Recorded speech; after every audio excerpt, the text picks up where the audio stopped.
Me.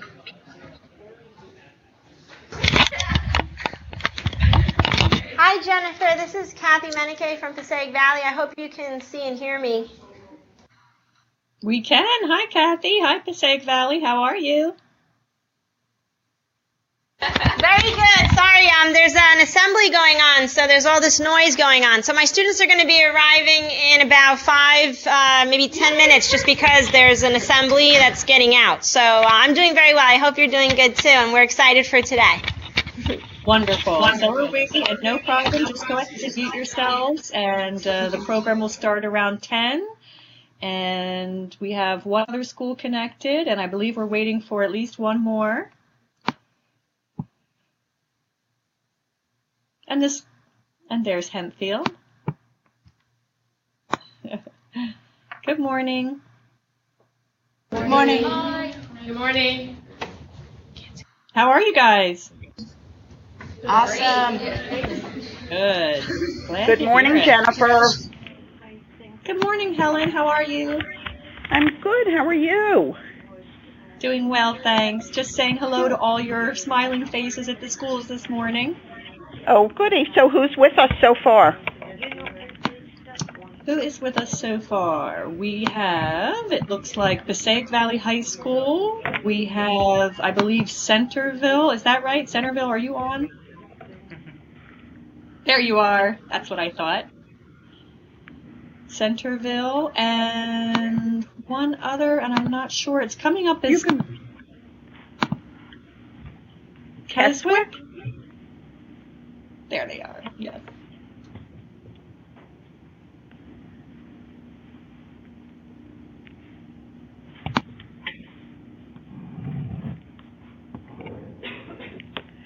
So Michael said that Londonderry couldn't join us this morning. Correct. And I had heard earlier from Egg Harbor Township that they weren't going to be able to join us. So I think that all three are signed on then that are joining us for today. I think you're right. I think you have everyone. Although the kids at Passaic are still being let out of an assembly, so they will not actually be present for a few more minutes. It's okay, we can wait. It doesn't. Okay, watch. good. Right.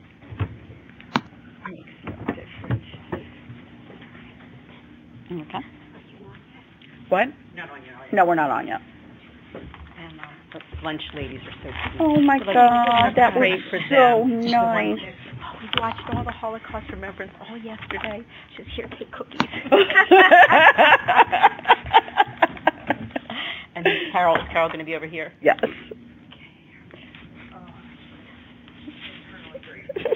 That's so cute too. Yeah. Cookies. I don't know if you want them now or later. Everything. I think maybe we shouldn't be eating while we're talking. What do you think, Michelle? Over here. Then you'll eat. You have to eat something. Okay, we will. And Helen, I'll just remind you that you are unmuted currently. Okay. I'll never.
Up to Passaic Valley is ready. Everybody's ready, Jen? Everybody's ready, Helen. I think you're ready to go. There you go. So, good morning. My name is Helen Kirschbaum, and I'm the Education Director of the Goodwin Holocaust Museum and Education Center.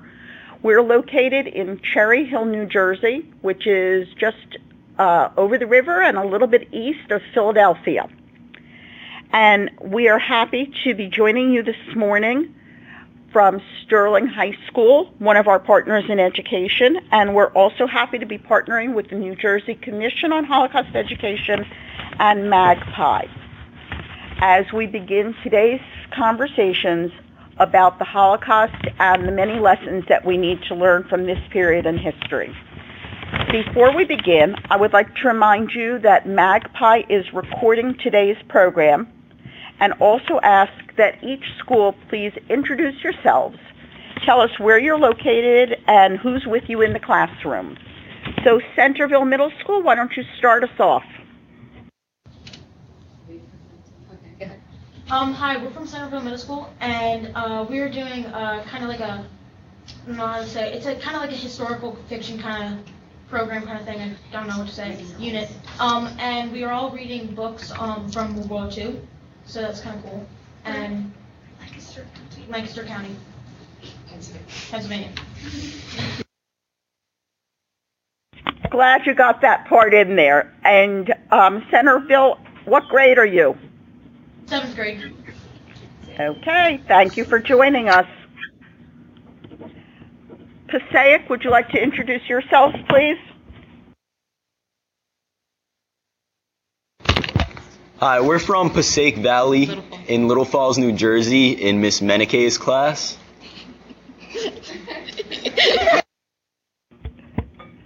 And what grade are you in, Passaic Valley? It's a combination of sophomores and juniors. And freshman. And one freshman, just one. Okay, we don't want to forget that person. Thank you.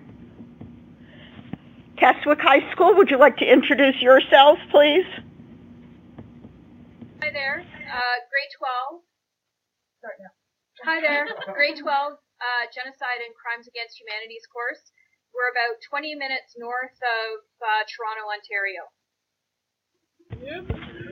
Well, thanks to all of you for joining us today. It seems like we are spanning the globe, actually.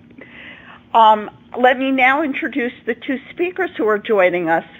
On my left is Erna Analik. She is a Holocaust survivor, and she lives in our Cherry Hill community, and she's going to share her experiences with you.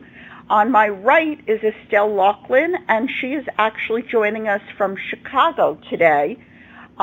She has come to Cherry Hill to be our community Yom HaShoah speaker, which is Holocaust Memorial Day speaker. And so she was kind enough to join us and talk to some of the students while she's here. So I think you will hear that both of their experiences were very different. But I'm going to ask each of them to speak to you briefly, and then we will take questions when they're both finished. So Mrs. Analik, why don't you start us off? All right. Good morning. I am originally from Czechoslovakia.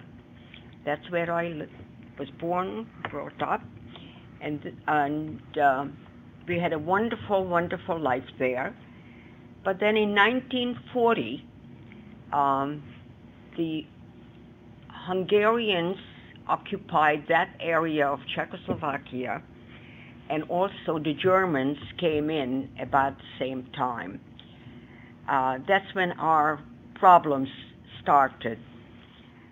We were very, very limited in what we could do, and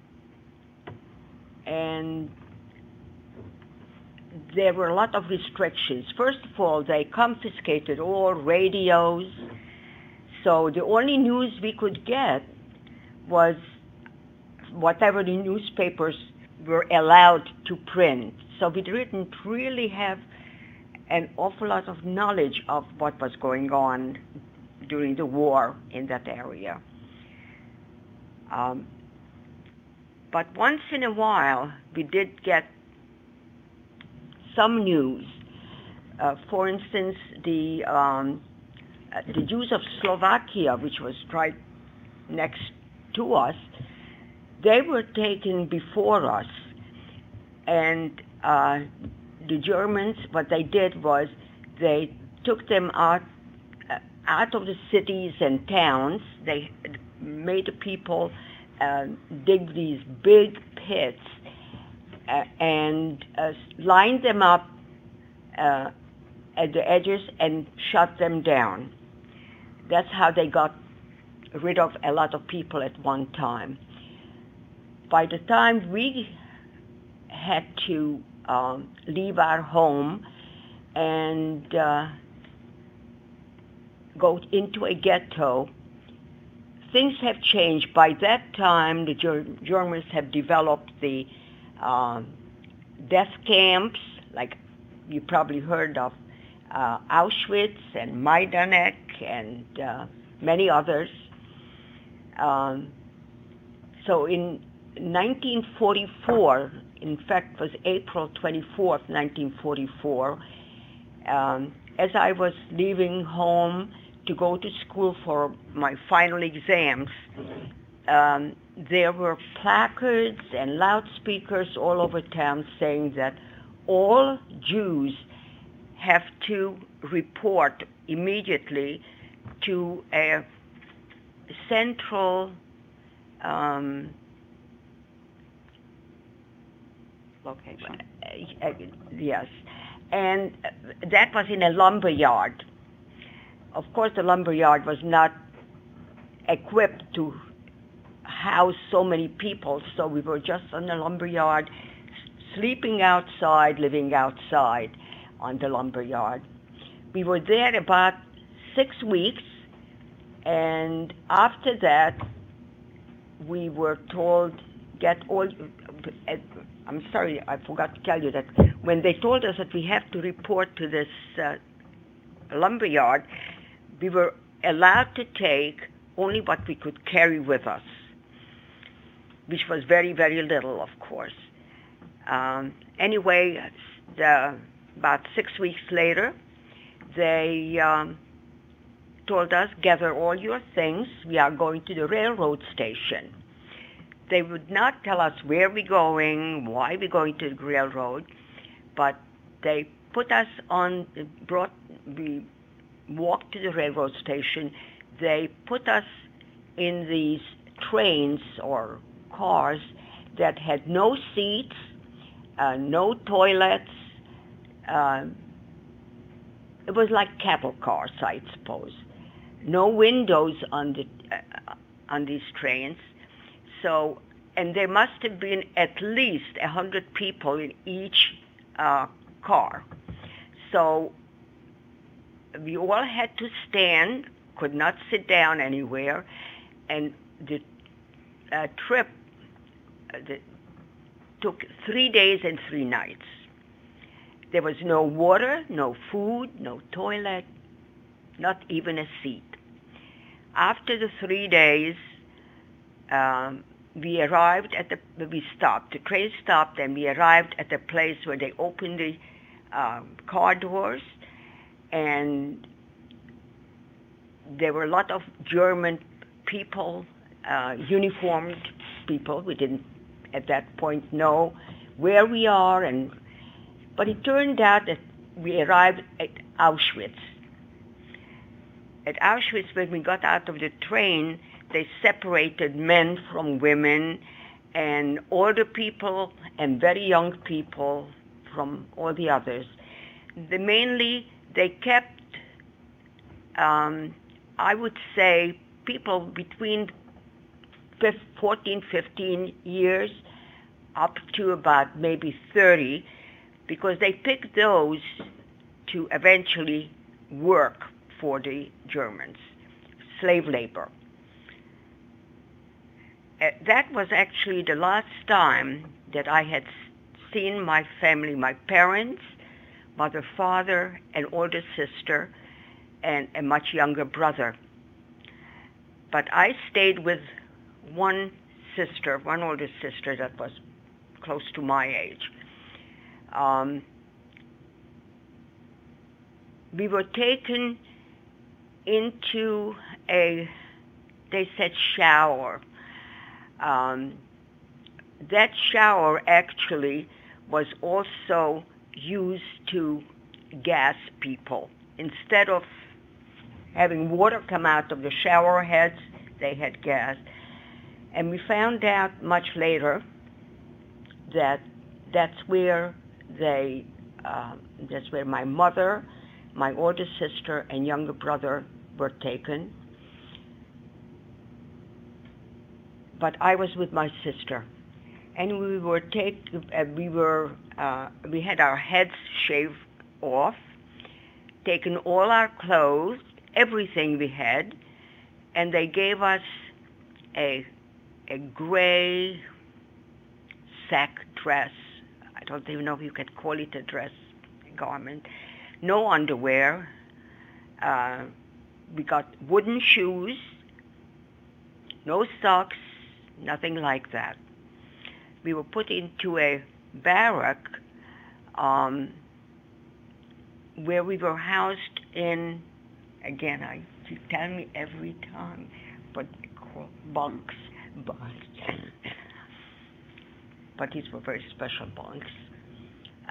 We were housed in bunks, about 6 people in one bunk. They were wooden bunks, and they were 3 tiers of bunks. We stayed there. The group I was in actually did not work in Auschwitz. So all we had to do is every morning, very early, between 4 and 5 o'clock, I suppose. We had no clocks, so I don't know exact times. But we had to go out very early every morning, line up, and we were counted. They called this a sale appel. They wanted to make sure that everybody is present, because if you got sick or something happened or you escaped, which was probably impossible because they had electric fences, but they still counted us every morning and every night. And after that, we went back into the bunks, got a piece of bread and what they called coffee. And we had, as I said, we didn't work, so we just stayed there all day. And this went on again until we got to Auschwitz on May 19th, 1944. So again, about 6 weeks, and we were taken to the railroad again, and were taken into Germany to work on railroad tracks, clearing debris, and such work. Very manual, not pleasant work. And food was again the same every day. We stayed there not very long. I don't know how long it was, but then one day several men came to the camp and said that they need 500 women to come and work in Essen, Germany, where the Krupp ammunition factory was. My sister and I were picked to work there. So we were taken to Essen. The camp we stayed in Essen was about 4 miles from the factory. When we first came there, they had a streetcar that took us to work. But the streetcar was bombed out not too long after we got there, so from then on, we walked every morning to the factory and back at night. If anybody got sick, they were taken out of camp and we never saw them again. So it was very, very difficult, especially because we had no food and no water at all. Every time we asked for water or were trying to find water, they said, don't drink it because it's all contaminated. You'll get very sick. So we were afraid to drink it. So as I say, for almost a whole year, excuse me, almost a whole year, we did not drink water.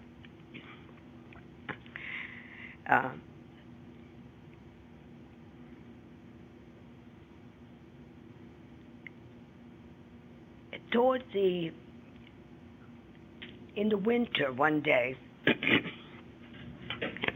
there was an air raid, and whenever there was an air raid, and there were many of them because Essen was an industrial town, so it was being bombed a lot. But this particular night, there was an air raid, and the SS people who guarded us went into shelters, but we were not allowed to go into shelters. So that evening, one of the women at the camp approached my sister and me and asked if we would like to escape. So we said, how could we escape? She said, well, she knows somebody that she knows from the factory where she worked at Krupp, and this man apparently told her that if the occasion comes where he can help us, he would. So 6 girls escaped, my sister and I and 4 others. We were fortunate because it was at night and there was an air raid, so most people, or everybody was in shelters. So when we walked to a cemetery in town, there were no people out.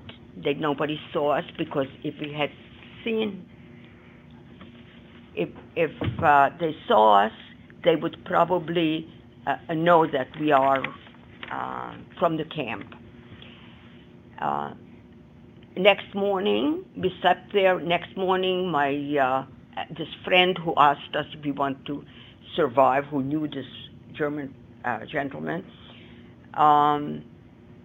and my sister went over there and told him that we escaped and we are hiding in this building in the cemetery, but we need help. So he would come every morning with a bottle of water and a potato or a piece of bread, and he did that for about 5-6 days, but then he came and said he really cannot do it anymore because all the food was rationed, and he didn't have enough to give us. He said, but you can come to the house, and he had a farm, a small garden where he grew vegetables. We went there, and then another girl who was with us told him that there was another gentleman in the factory who also said he knows somebody who would help us. So we had to go find this person. We were very lucky. We did, and he took 4 of us in. The others went to different places. We never found out where the other 2 went. And this gentleman who took us in, he had a housekeeper who cooked and took care of us. They treated us very, very well, and we stayed there until liberation. Is that time for us? Yeah. Okay, thank you so much for sharing that with us. and remembering that this man was risking his life by taking you Not into only his life, home. but he was risking his whole family's life. Absolutely, absolutely.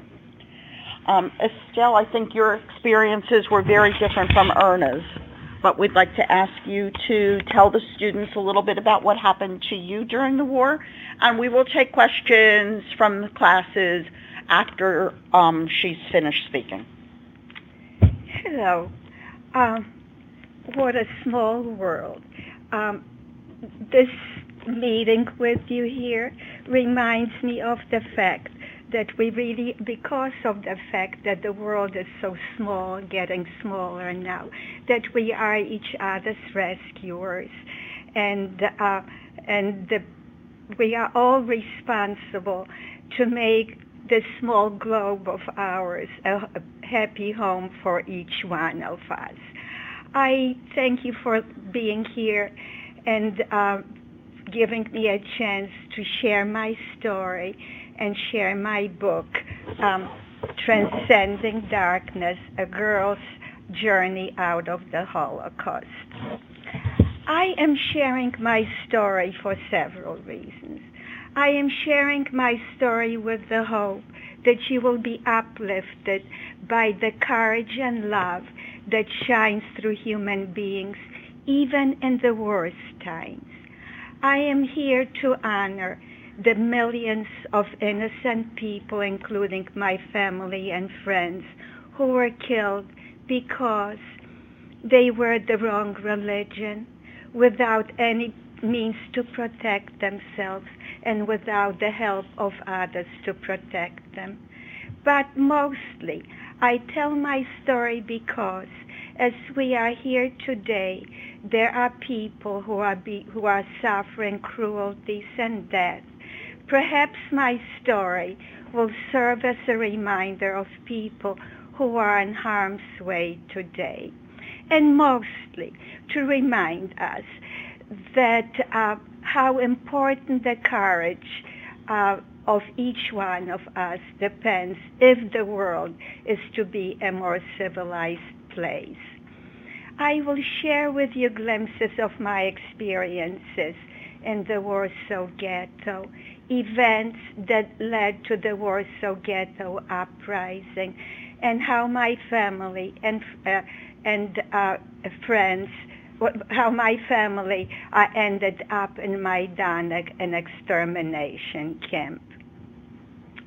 I was told that the theme of today's presentation is rescue.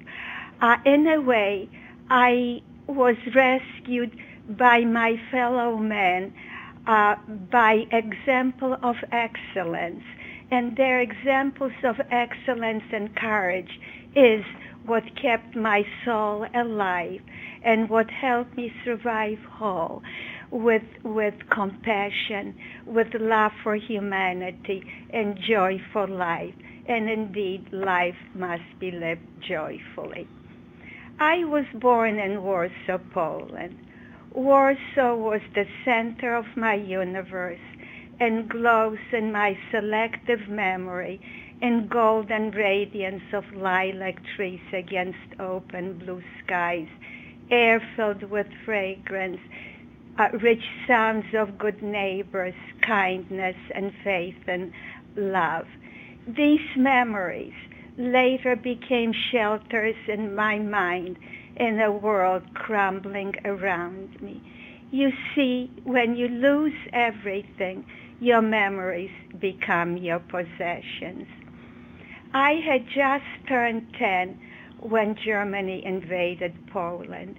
Immediately, my life changed beyond recognition. My once peaceful streets were then patrolled by soldiers with whips, rude soldiers with whips and guns. They walked into our homes, helped themselves to whatever they wanted to, like common thieves, and yet they called us Jewish people greedy. They rationed all food, closed schools, made books illegal. We had no telephones. We couldn't reach anyone in case of emergency. We had no transportation. We had they confiscated all radios and closed all newspapers. We lived in virtual darkness, cut off from the world and everything that was happening in the world. They isolated us in a tiny ghetto and called it the death box. They built a thick wall around us at our own expense and filled the ghetto with Jewish people driven out from surrounding areas. Most people came on foot, many without shoes on their feet and without a penny in their pockets. Little children no older than 4 with bare knees and bare feet stood in street corners and begged and yammered. Most people died of cold and starvation and illness. Typhus ran rampant. People covered the bodies of dead children with posters saying, "Children are the holiest thing. Our children must live." Yet in this inferno, people found heroic ways to fight back. We couldn't fight back with arms. There were just no arms. The only guns that were available were pointed at us. But people fought heroically. It was a spiritual fight. Immediately, the Jewish community in Warsaw instituted a far-reaching self-aid center. Everyone was expected to help, and everybody helped. Even there was in our building, Poland, Warsaw, like most European large cities, was very old, and most people did not live in private homes, but in apartment buildings. Every apartment building had a committee. Everybody helped. In my building, there was not a child over 10 who did not help. Guns hovering over our heads did not stop us from celebrating holidays. We simply pulled our window shades down and we celebrated. On Passover, in our building, there was matzah in every house. To own a book was an act of defiance punishable by death, and many defied. In my book, I am rushing and summarizing most of the incidences, but in my book, you will meet all the people who were involved in creating a culture that was nourishing in spite of the cruelties. To own a book was an act of defiance punishable by death. Yet all over the ghetto there were secret libraries. My father had a stash of his favorite books and read to us generously. Nights, windows blinded with covers to keep our existence secret. My father, our family, sat in a tiny room illuminated by a tiny carbide light. We sat in an invisible embrace. My father's voice flowed with swaddling comfort, bringing to us remote worlds. Our room was like a capsule of paradise, separating us from the darkness outside our windows. It was curfew, of course. Schools were forbidden. Yet all over the ghetto, there were teachers, unemployed teachers, who met with children in small cold rooms and taught them to hold on to their imaginations and their faith and love. We even, the self-help centers even supported theaters. Imagine theaters when there was no bread. I don't recall the place at the age of 11 or 12. I doubt that I understood the complexities of the place, but I still remember the magic that the actors created on the tiny stage under a carbide light of a floodlight. There was a famous, very eloquent and wonderful historian in the ghetto, Chaim Kaplan, who wrote that it is strange when we don't seem to need it at all. We need poetry more than bread. And that is so true. The soul needs to be nourished as much as our bodies need to. In July 1942, the month of my 13th birthday, things became even more cruel. This was the beginning of the infamous Warsaw Ghetto deportations. We had no idea what the fate of the people who were deported was going to be. Some Jewish people were forced to write false letters to families, inviting them to camps where they were fed and clad. And you can imagine how the streets were littered with hungry, starved, homeless people, that many people thought that that would improve their fate in some ways. So they reported voluntarily, so to speak, but it wasn't, they had no idea that meant the end of their lives. But most people I knew hid. People hid in the most outlandish places.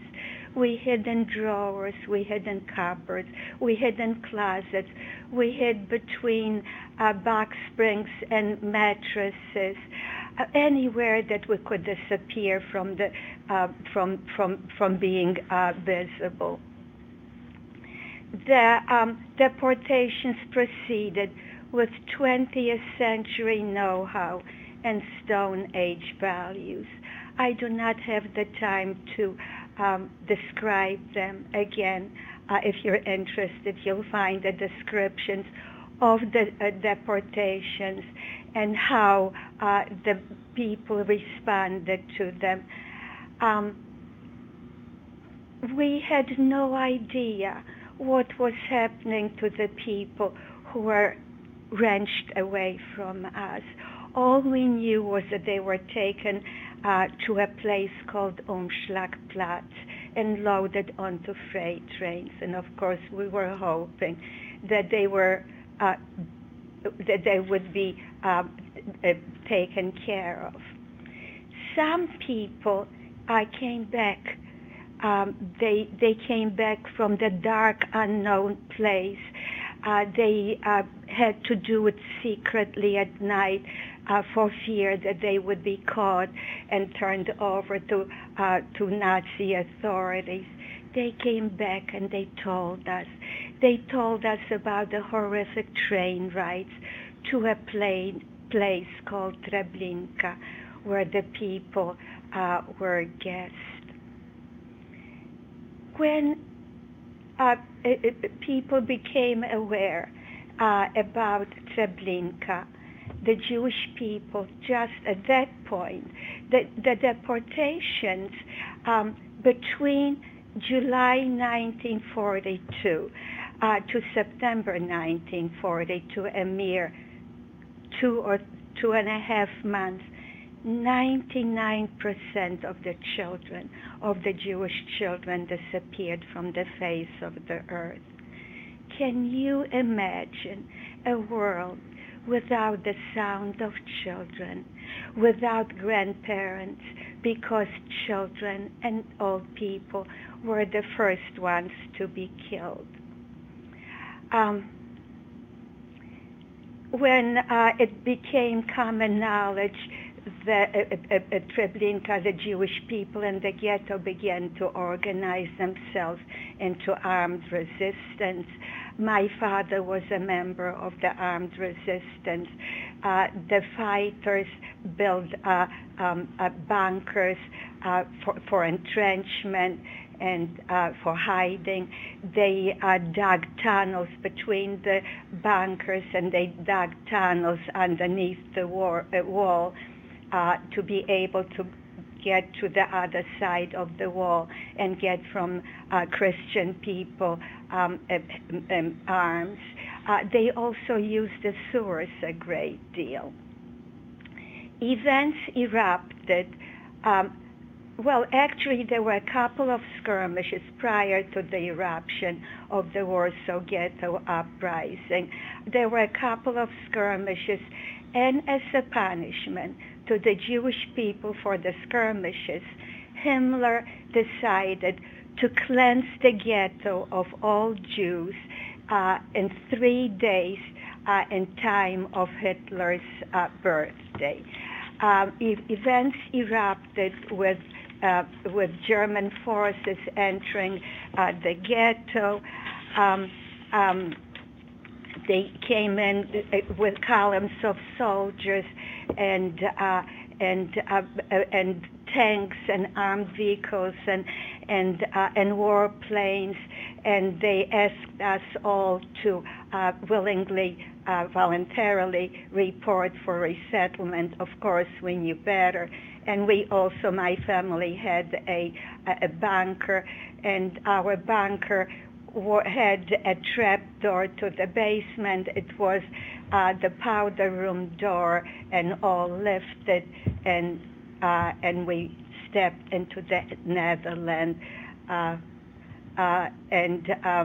So when the announcement was made, we pulled the trap door down. You can imagine how the damp walls closed in on us, how the ceiling pressed down on us, the flickering, the tiny carbide light was our substitute for the sun. The clicking of the clock was our only clue when the sun was rising. It was our only contact with the universe. And when the day was ending, while we were in the bunker, fighting erupted on the streets against a 20th century force armed from head to toe, against warplanes, against tanks, stood this tiny band of freedom fighters, poorly clad, poorly fed. They ran out into street corners. They stepped on tops of rooftops. They stepped in front of open windows. They crawled through sewers and through the tunnels and lobbed Molotov cocktails and fire throwers and whatever they had. There was no limit to the courage of the young fighters. Even after Hitler declared the Warsaw Ghetto completely cleansed of Jews, fighting still was erupting. It is noteworthy that it took the Jewish fighters fought longer than it took for France and for Poland to capitulate. At some point, a grenade was thrown at our trapdoor, and we were dragged out through the ghetto that was crumbling to our feet, loaded onto freight trains. We were taken to Majdanek, where my father was gassed by some unbelievable set of circumstances. My mother, sister, and I were sent to other camps.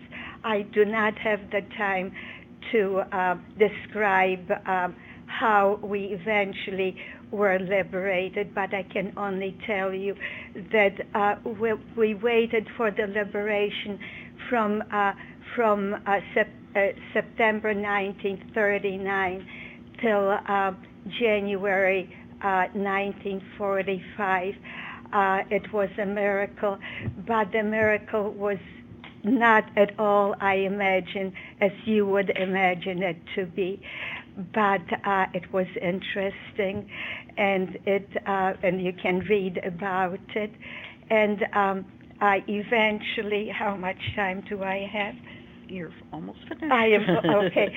I can tell you that we after the liberation, we had to do a lot of wandering, and we reunited with two cousins who were very clever and very brave. They were able to obtain permission to live in their own house in an attic. Other people were occupying their house, and they were permitted to stay in the house, not out of kindness, but when my cousins walked into their house, they recognized even the curtains that their mother bought before the war, before they were chased out. They recognized every knick-knack on the wall that was hanging on ordinary nails, you would think, just the kinds of nails you would find in a hardware store.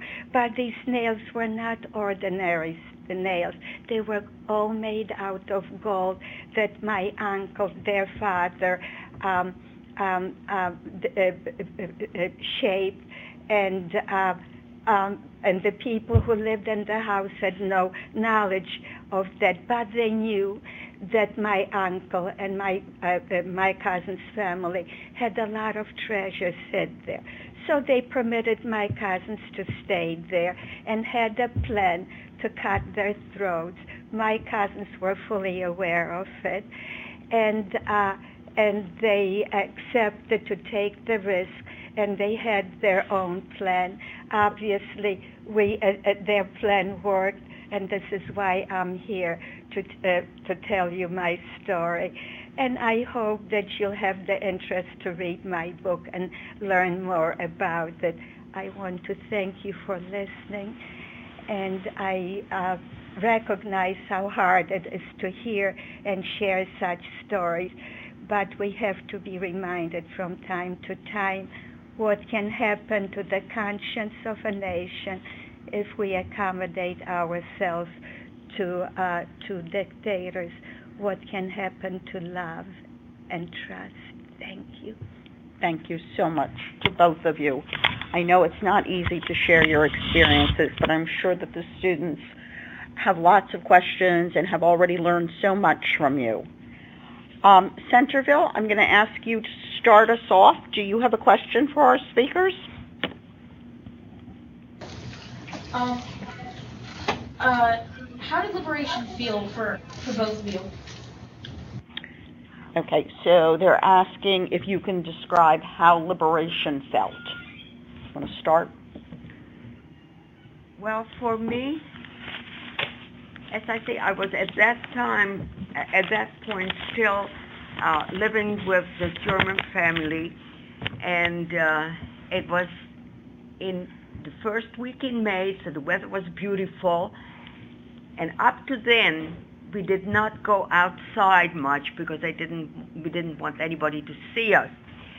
But we went out that morning and we saw soldiers and tanks, and we were scared because we didn't know who they belonged to. Were they German or not?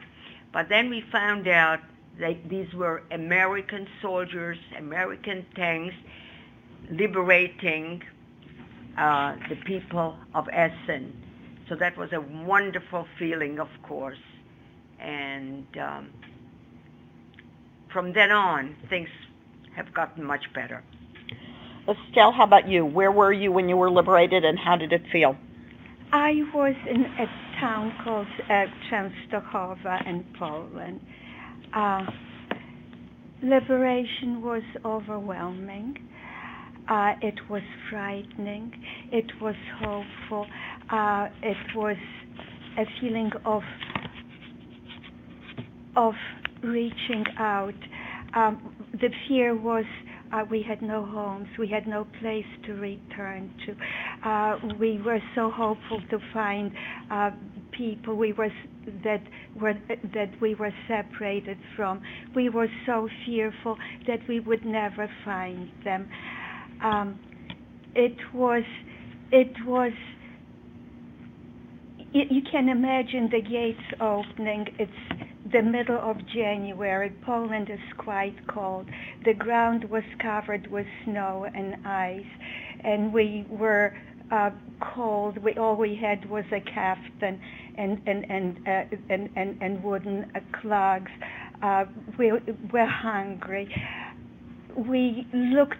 I tell you, the thing that was most touching were the open horizons.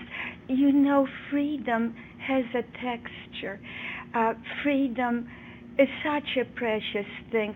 I think that we are not aware of the preciousness of life, of each life, the sacredness of life, and the sacredness of freedom until we are at the precipice of losing it.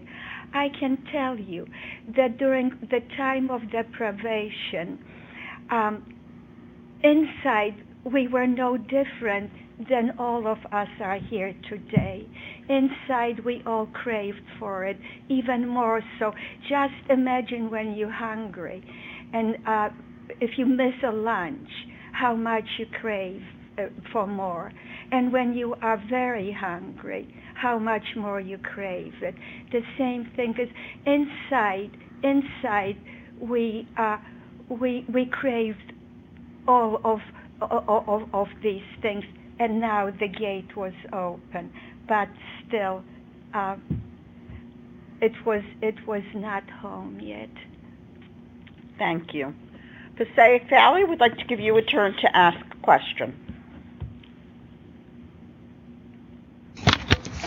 Hi, my name is Matt, and first off, I'd just like to thank you very much. We all appreciate what you're doing for us, and being able to hear first account stories like this is very different than just learning things in a classroom. How hard was it for you to deal with all the emotions that came to mind while you were writing your book, and to just tell stories about it and think back? Does it bring back a lot of emotions and memories from when that was all going on? It brought back an avalanche of emotions. It was also very cathartic. I was wondering, how did we survive with love and joy for life and compassion? And I found that seeing the child that I was through the eyes of the old woman I am now, I recognized the wisdom of children, the ability to see from right from wrong, the resilience of young people, and that I think that goodness that is in all of us is our only hope. I have to believe that there's goodness in every one of us. I am also aware that we are capable of great cruelties, and we see it in everyday life, probably in your own classrooms, in our own world. So this was the hopeful sign that I found in writing my book. I have also